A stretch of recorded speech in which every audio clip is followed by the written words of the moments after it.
예, 안녕하세요. 예, 안녕하세요. 예, 79강. 예, 오늘 79강 진행하겠습니다. 79강은 이제 여자입니다. 여자여라고 해놨는데, 예, 왜냐면은 보통은 계집여 이렇게 알고 계시는데, 그냥, 그러면 꼭 비하의 개념이 있기 때문에 제가 여자여로 바꿨습니다. 그러니까, 여자에 대한 그런 거는 굉장히 많고요. 그 다음에, 여러 가지로 이제 확장이 되는 단어입니다. 자, 요렇게 해놨어요. 여자여하고 제가 해놓은 거는, 이제, 보시면은, 오른쪽은 요게 아들 자자입니다. 그래서, 재밌는 거는 여자와 말하면 여자가 아이를 보는 거죠. 그래서 여자인데 여자의 몸을, 몸을 상징하고 있는 거예요. 이거는 구부린 거고요. 예, 그래서, 여자는 이렇게 형상을 한 거예요. 그러니까 말하자면은 여자는 가슴이 있잖아요. 가슴을 형상한 겁니다. 예, 그러니까, 남자는 지금 이렇게 쓰잖아요. 밭전자로 해서. 예, 그래서 이게 밭전자인지 그건 뭐 나중에, 예, 뭐 이제 문짝에서 더 얘기해야 되는 거고, 그 다음에 이게 그러니까 각골문에서는 밭전은 또 아닌 걸로도 해석을 해요, 지금. 그러니까 말하자면은 열십자로 해갖고 네모 안에 열십자 이렇게 들어가는 겁니다. 그래서, 그러니까 계속해서 문자학도 발전을 하는 겁니다. 그거는 이제 각골문이 나오면서 해석이 달라지는 거고요. 그래서 이제 그런 말씀을 드리면서 제가 하겠습니다.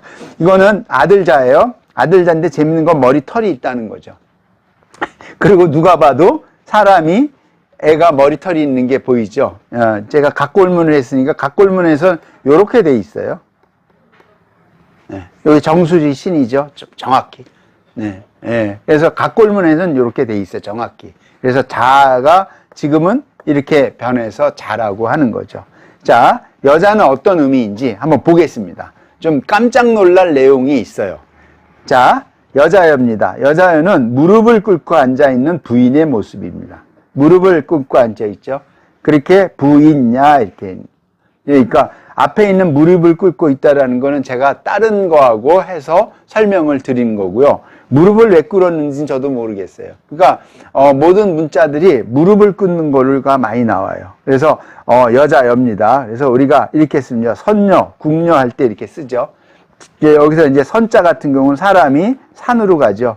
예. 재미있는 건 이제 그 다음에 한자가 만들어지면서 동북아에서는 유불선인데 이게 선자가 나왔으니까 유불선을 할 때 전부 다 사람인이 들어간다는 거죠. 그쵸? 예. 그러니까, 우리가 보통은 서양의 종교는 신의 종교라고 그러잖아요. 쓸 한자가 없으니까 이렇게 신이라고 쓴 거죠. 그러니까 이렇게 하면은 가드가 됩니다. 예? 그러니까 뭐 제사를 많이 지내본 선생님들은 이제 아마 이거를 그러니까 유튜브 방송을 보시는 분은 했지만 대부분 쓰는 게 형고 학생 북은 신이 그러거든요. 그래서 쭉 쓰면은 신위를 써요. 그러니까 여기에 가드가 있다라는 거죠. 그죠? 그러니까 신은 하면 안 되잖아요. 근데 제가 보기에는 이거는 가드가 아니고요. 이거는 가드가 아니고 스피리트로 해야 됩니다. 영어로 한다면 정신이죠. 형과학생 부분 신이. 그러니까 아버지의 신의를 쓰면은 아버지의 정신은 좋은 점을 계승해서 우리가 받아들인다는 거죠. 그렇게 해석을 해야 해가 됩니다. 왜냐하면 이제 다른 얘기도 있지만 우리가 보통은 하늘을 이렇게 하거든요. 그러니까 천자를 쓰거든요. 앞으로도 더 연구가 돼야 되는 게 하늘의 건데 하늘도 상제천이 있어요. 그리고 자연천이 있어요. 우리가 보통 이렇게 하잖아요. 그러니까 heaven이잖아요. 하늘이 있어야 할 때 두 가지를 쓰는 거죠. 주제자가 있다 그럴 땐 상제고 없을 때는 자연천이죠. 예. 그러니까 두 가지의 개념을 아무튼 동북아 문명에서 혼용해서 쓴다라는 거죠. 예. 이 상제가 이제 더 연구가 많이 나오는 거는 이 상제가 어떤 분은 그런 주장을 하죠. 이 제가 자연을 다스린다라고 보는 거죠. 예. 그렇게 주장하시는 논문도 나오고 있습니다. 예. 그러니까 재밌는 거예요. 근데 어쨌든 자연천, 상제천 이렇게 씁니다. 하다 보니까 이제 좀 이 선자가 나와서 이제 좀 더 나갔는데 좀 알아두시면 좋죠. 유불선 할 때. 우리는 사람 중심이다라는 거죠.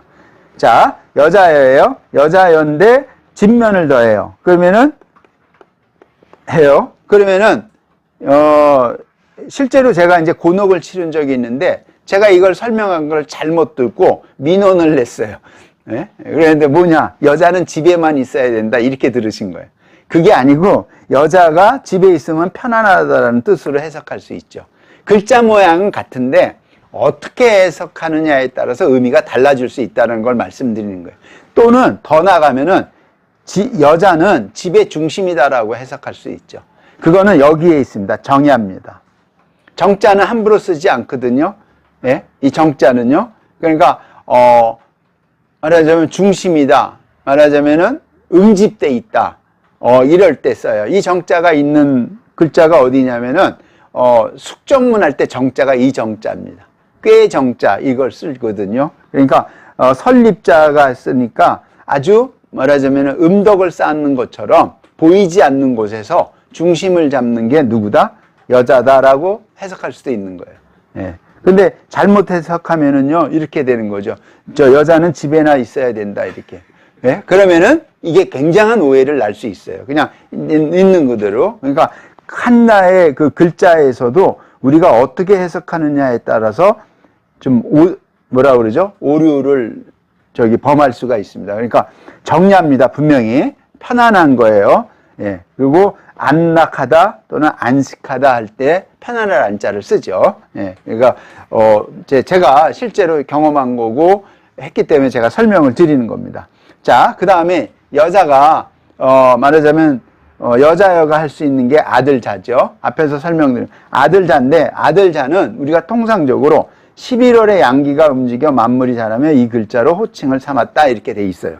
이게 11월 역기동 여기 움직이는 여기서 11월이라는 건 음력입니다. 음력에 이제 시작된다는 거예요. 그래서 우리가 자축인묘할 때 자씨가 잠깐만요. 만물자 인이 이게 이자입니다. 써이자. 예? 사용한다. 사람은 위칭. 예? 사람은 칭한다. 그죠? 그 글자로 호칭한다는데 11월 하면 음력으로 자예요. 자에서부터 시작하니까 보통 우리가 동지라고 하죠. 예. 그러니까 지금은 양력을 쓰니까 그때부터 말하자면 항상 음기가 있을 때 거기에 양기가 나오기 시작한다라는 거죠. 그때 시작한다. 그래서 혹시 주역을 아시는 혹시 분 있으면은 주역계를 그릴 때 자에 해당되는 주역계는 이거에 해당됩니다. 예. 지, 레, 복. 이걸 읽을 때는요. 왜냐면 양기가 하나가 있잖아요. 예, 음기가 위에 5개가 있고 양기가 하나가 들어가 있는 게 자에 할 때 하는 겁니다. 그래서 주역의 개로 하면 쥐레 복이 되는 거죠. 그 복자라는 거는 뭐냐면은 다시 시작한다. 예, 돌아가잖아요. 자축인묘진사오미 신유술에. 예, 그래서 이 자는 말하자면은 이제 그 위에 더 생기는 거죠. 자는 쥐에 해당되는 거예요. 왜냐면은 쥐라고 하는 이제 동물을 나중에 후대에 넣은 거죠. 정확히 언제부터 사용했다는 건 없어요. 그래서 쥐는 앞발하고 뒷발의 발톱수가 다릅니다. 그래서 자는 시작할 때 음기와 양기가 같이 있어요. 이거는 동북아에만 있는 개념이에요. 그래서 자시는 어제 오늘입니다. 자시할 때는 어제 오른이 되죠. 시간으로 11시부터 1시까지니까 11시에서 12시의 시간과 12시에서 1시의 시간이 다르죠. 이걸 가지고 이제 또 명리학에서 어쩌고 저쩌고 얘기합니다. 그러니까 자가 나와서 제가 설명드린 거고요. 나중에 우리가 191 부수가 다 끝나면 10간 12지도 부수입니다.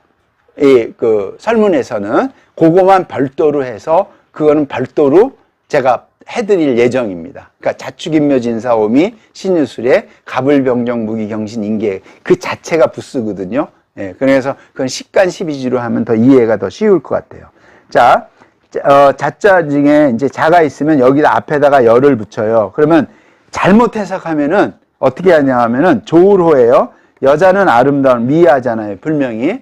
잘못 해석하면 어떻게 되나? 여자는 남자하고 붙었다 이렇게 해석하는 그게 아니고 여자가 예? 아들을 갖고 생산하기 때문에 아름답다라는 뜻입니다. 이게 그러니까 호감 간다, 호색이다 할 때 이제 그러니까 의미가 바뀌는 거죠. 예. 그래서 호전된다, 호기를 맞았다 이렇게 쓰는 겁니다. 그러니까 한자는 뜻글자이니까 시작할 때하고 다르게 시대가 변하면서 의미가 더해지는 거죠.